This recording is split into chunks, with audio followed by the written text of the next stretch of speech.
Hello, I'm Henry Keane and we are UATV English. We love what we do. And what we do, we debunk Russian propaganda with Ukrainian truth for all our global sake.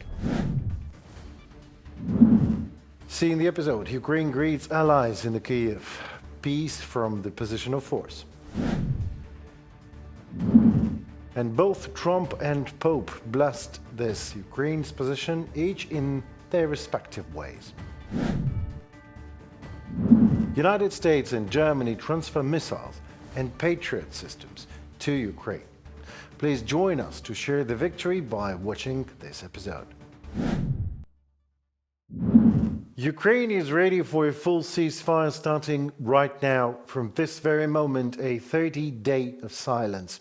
But it must be real. No missile or drone strikes, no hundreds of assaults on the front line. The Russians must respond appropriately by supporting the ceasefire. They must prove their willingness to end the war. I just quoted President of Ukraine, Volodymyr Zelenskyy. Ukraine indeed is ready to negotiate peace, and now we should do it properly, from the position of force.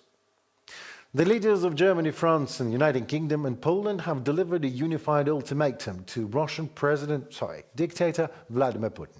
Accept a full 30-day ceasefire beginning Monday, 12th of May, or face sweeping new sanctions.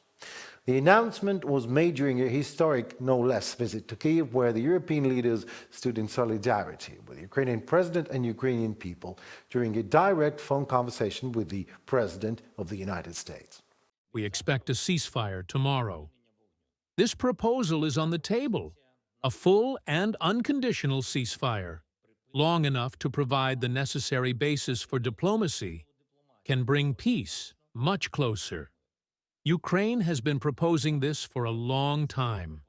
French President Emmanuel Macron confirmed that the ceasefire demand comes with the full backing of the White House, following a joint phone call with the US President Donald Trump.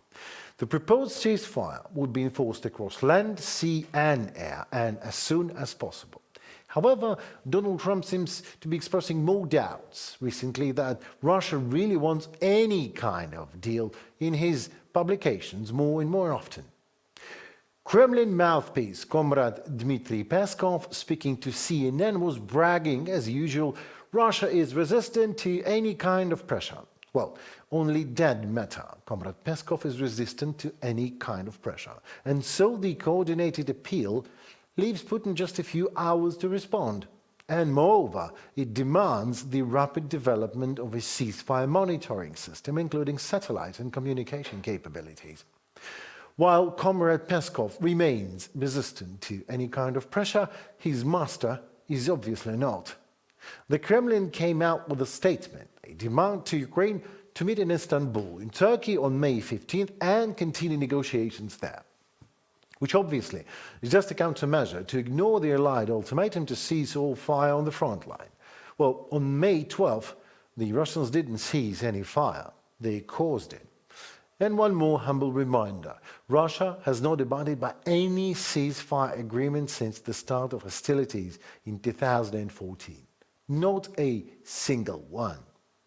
And by doing so, Putin got himself into a trap, as now even China delivers more pressure at Russia. On the Ukrainian crisis, China's position has always been clear. We support all efforts committed to peace and hope that the relevant parties will continue to reach a fair, lasting, and binding peace agreement acceptable to all parties through dialogue and negotiation, so as to ultimately achieve a political solution to the Ukrainian crisis. So, as I just informed you, following the meeting of the Coalition of the Willing in Kyiv, the 5 European leaders jointly called Donald Trump. And Ukraine's Foreign Minister Andriy Sybiha later described the conversation as fruitful, and also Zelenskyy praised it as a positive and concrete. Obviously, the diplomatic push comes amid mounting concerns over a shift in US policy under Trump's new administration, yes. And also European leaders obviously increased their coordination efforts to maintain, promote and show their unity in support of Ukraine. The only Russia's unilateral ceasefire announced by the Kremlin that I can remember of is a 72-hour truce during the May 9th Victory Day, Bacchanalia. Even that actually did not happen. Ukrainian forces report renewed artillery attacks just minutes after the midnight. Despite a lull in missile and drone strikes since Wednesday, Ukrainian intelligence and frontline units have reported significant Russian troop movements and, yes, continued hostilities. So, why am I not surprised? We have not seen any ceasefire. There were continuous attacks by howitzers, rocket launchers. They used it all. We have not experienced any ceasefire. We acted in accordance with it, but there was no reaction from the Russians. They were as active as before the announcement of the ceasefire. The U.S. Embassy in Kyiv issued a security event alert on Friday, warning of possible large-scale airstrikes in the coming days based on intelligence reports, clearly demonstrating the lack of will to peace from the side of the aggressor. Well, when I say the lack of will, what I really mean is no will at all whatsoever in Russia. Ukraine and its allies are working against the clock to secure a path to negotiations. And while the diplomatic front is shifting, please remember the real one is held by our Ukrainian defenders, by their lives. So time is literally blood for us in Ukraine. The problem with peace is that everyone wants it to come for free, like a McDonald's family meal or something. A few ready to stand for it. Only for that few, it's indeed a core human value. And those few are hoping that the world understands them and sees them as those standing for our mutual human values. I carry in my heart the sufferings of the beloved Ukrainian people. Let every effort be made to achieve, as soon as possible, an authentic, just, and lasting peace. May all prisoners be freed, and may children return to their families.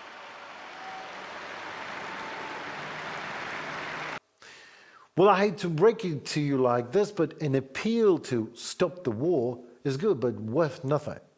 Appeal to stop the war and come to terms of justice, it is also good, but also worth nothing. Any appeal, worth nothing.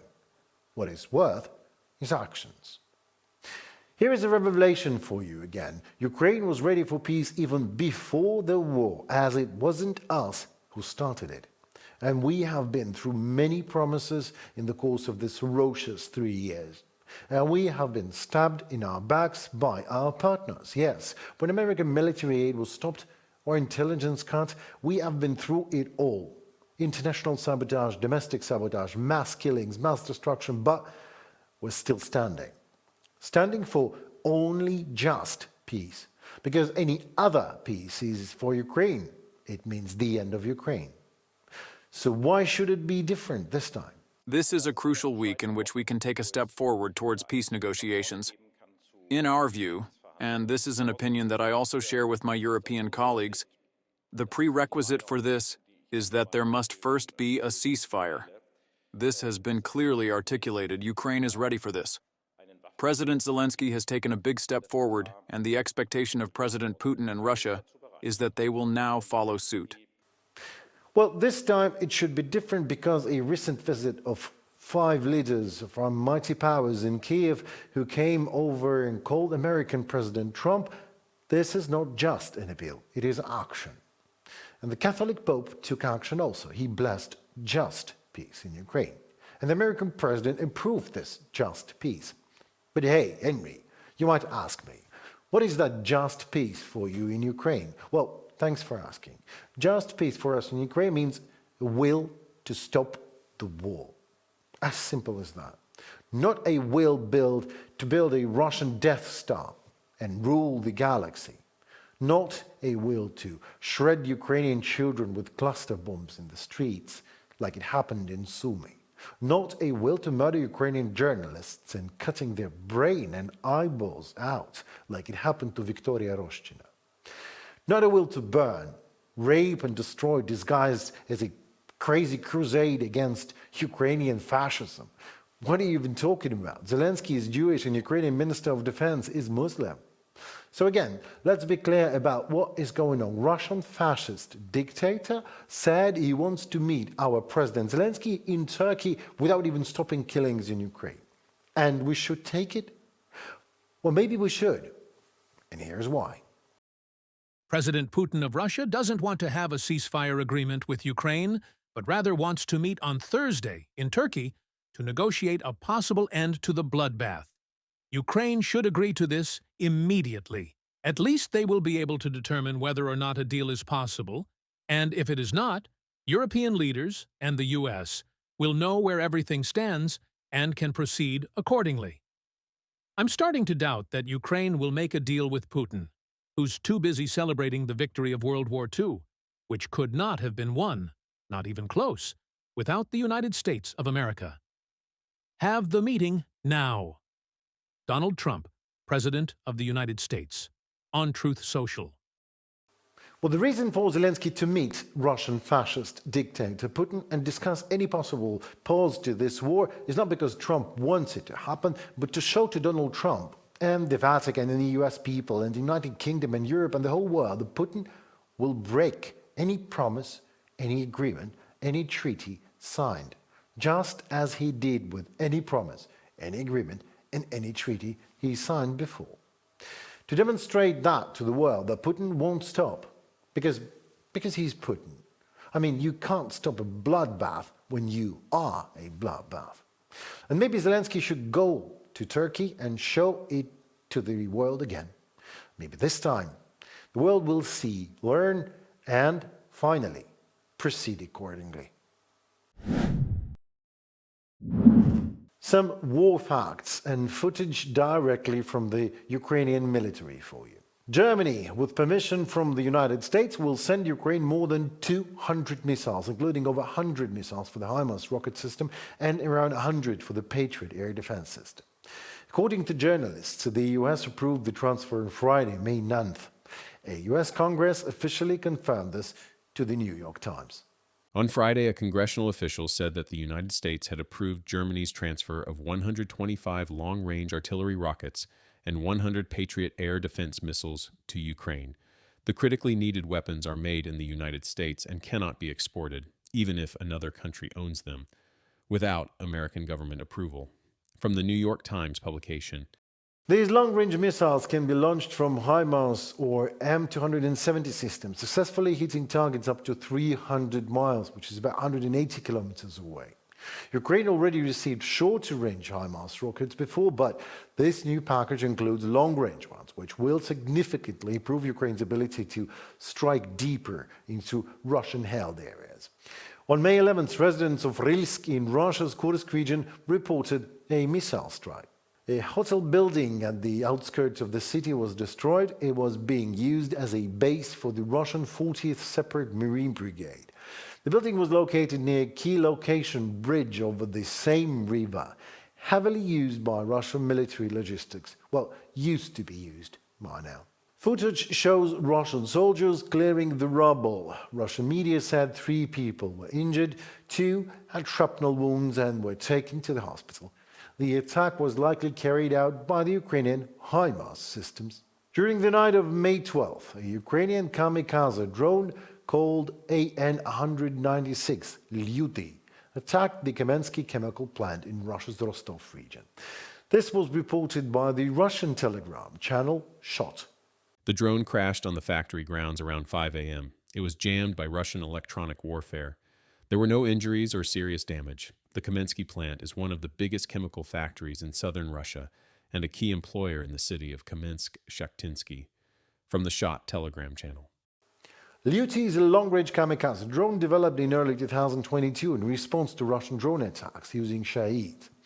Since 2023, it's been used regularly to target military and industrial sites deep inside Russian territory. A Ukrainian Su-27 fighter jet used GBU-39 and GBU-32 bombs to target Russian assault groups near a mining area. Welcome to watch.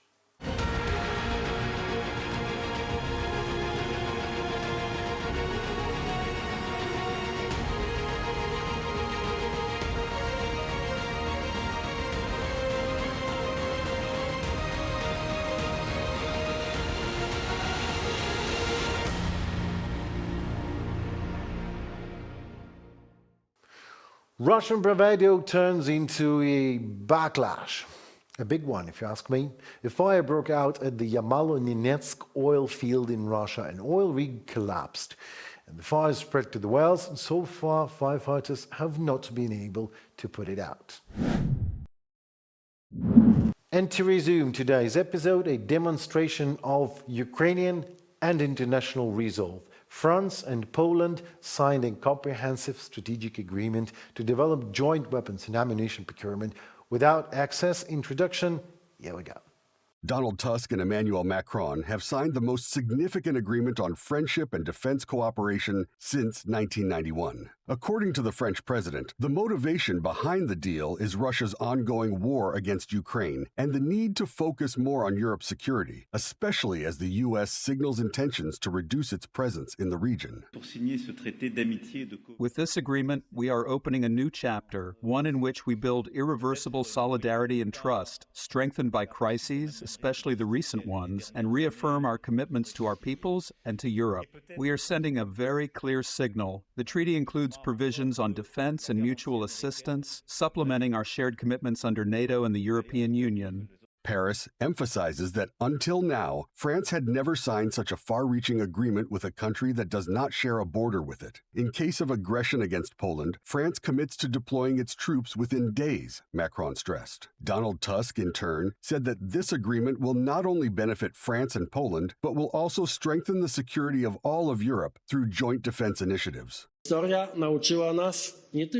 History teaches us, not only through the experience of our own countries, but of Europe as a whole, that kind intentions and good feelings must be backed by concrete actions. Our peoples will feel safe not when we talk about security, but when our leaders and political elites work every single day to make that security a tangible reality. Donald Tusk also pledged to continue working with Paris through the Weimar Triangle, the long-standing alliance of France, Germany, and Poland. He made the statement during his meeting with German Chancellor Friedrich Merz. The Weimar Triangle has existed since the early 1990s, but cooperation intensified significantly after Russia's full-scale invasion of Ukraine. According to Tusk, France, Germany, and Poland must now focus on modernizing NATO's military infrastructure.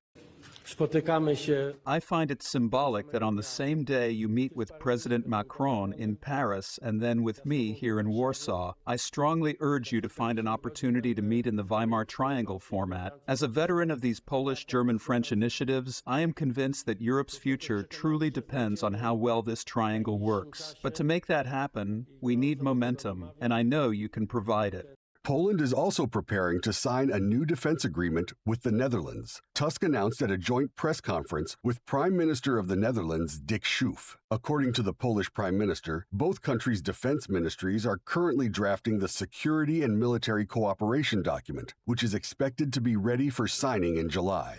Of course, our cooperation goes far beyond security alone, but it probably comes as no surprise to you that we're devoting so much time to our shared defense. Poland and the Netherlands, both symbolically and practically, are countries that have shown deep loyalty to one another. We share all key perspectives when it comes to geopolitical matters. Since the beginning of Russia's invasion of Ukraine, Poland has been systematically strengthening its defense capabilities. In 2025, Warsaw plans to allocate 4.7% of its GDP to defense, the highest proportion among all NATO member states. The Polish government has approved a record defense budget for 2025, $47 billion.